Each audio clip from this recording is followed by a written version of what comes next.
Welcome to What the Phobia. I am your host, the creepy journalist. Hey guys, welcome back. So let's jump right into day 7 of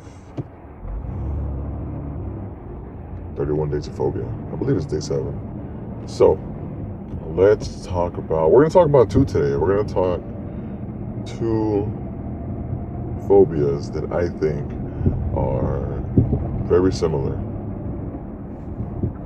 You'll hear about them in a second.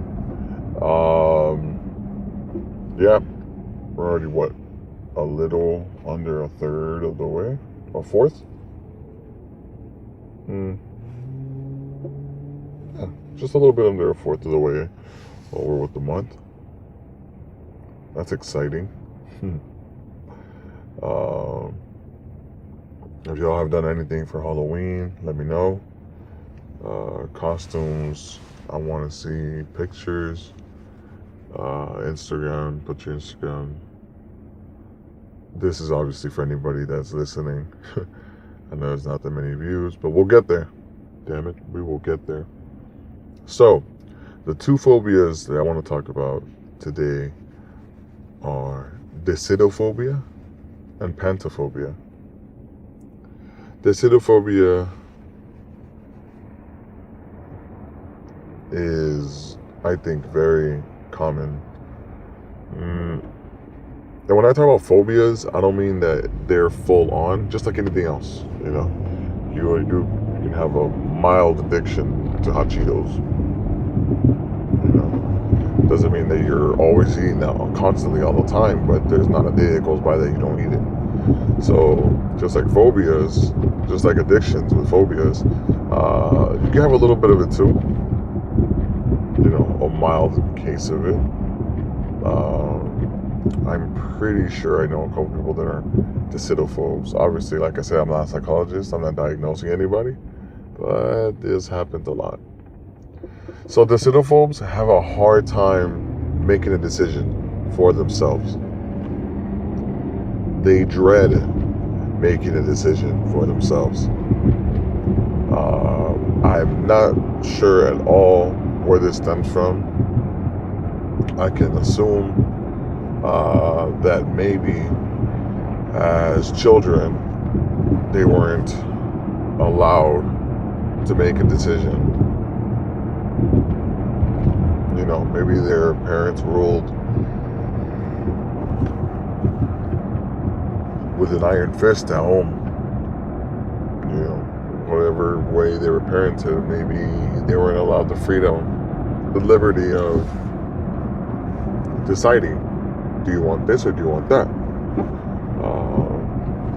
So I could see maybe that's somewhere, some origin for those people. I honestly don't know. But I do know that some people just can't make a fucking decision for themselves. You can't ask somebody, hey, do you want to go eat here or you want to go eat there?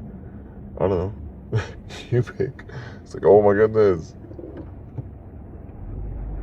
At times I feel like that's probably my own fault. I shouldn't be asking this person. I already know how they are. But I'm polite and I'm considerate. So I'll ask anyways. So, decidophobia, I don't know. I mean, if you are a decidophobe, maybe get with someone that's a control freak. I think that would work out very well for those 2 types of people, control freaks and decidophobes. Just go with the flow, you know? Oh, sorry.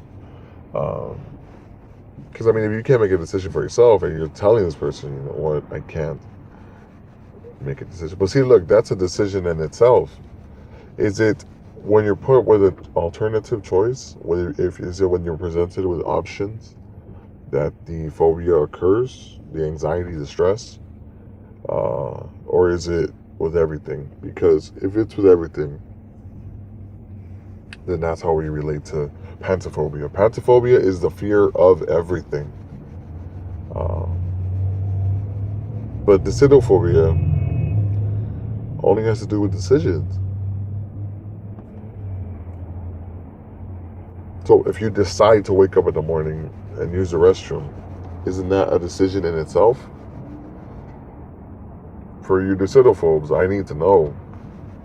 I am at a loss for thoughts because I have no clue. So you gotta give me something to work with. Throw me a bone. Is it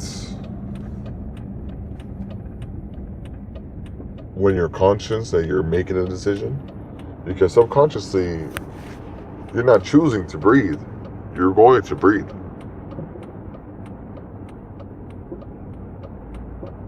And if you're listening to this and you have some sort of intelligence at whatever age you're at, then you'll know that you have to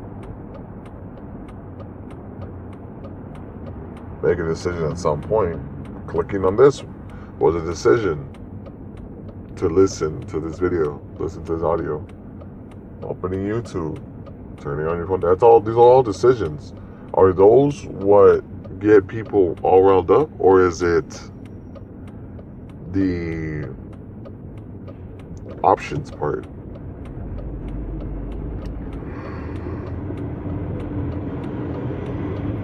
If you're given the red pill or the blue pill, you're gonna ask Morpheus to choose for you.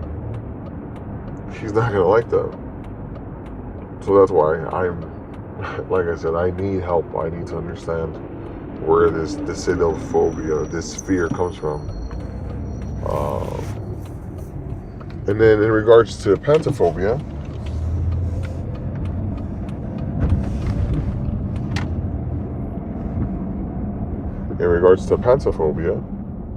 you are afraid of everything. Everything scares you. Literally. So, like I said, to this degree, they're somewhat similar. But as far as pantophobia goes, it's pretty much the fear of everything. You literally are afraid of everything. Your life is living in constant fear. So, that's not fun. I've met people that are very timid, very shy, but I don't think I've ever met a pantophobe. Oh, my goodness. I don't think I've ever met a pantophobe. That'd be pretty interesting, but I think if I were to ask them for an interview, they'd probably freak out. So, don't see how that helps me much.